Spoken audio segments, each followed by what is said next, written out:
1/4 of the students are playing with their phones or on their laptops, and they're not paying attention, you know. And I just don't think people should assume that this is a guaranteed right and it can't get taken away. That's the wrong assumption, you know. It can be taken away. They can push us back, you know. And so people really need to,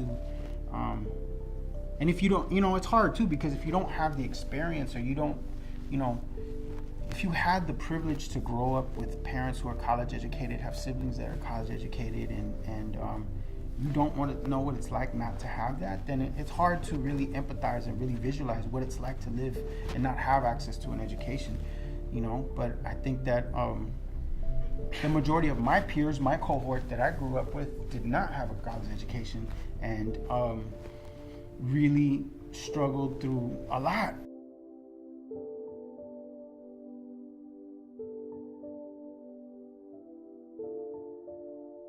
Do you ever get pressure from your family? Like, do you ever feel like you should do more than you can to fulfill the opportunities your parents never had? Personally, yes, I do feel pressured, but pressure from my parents, no. They always tell me that to do your best and just be who you want to be. But I feel pressured personally because just seeing my parents and what they've gone through, hearing stories from them, the struggles from them, and it's just like, I can do something different. For me, like, that meant I couldn't fail, and that I had to succeed and make my parents proud and not waste this opportunity.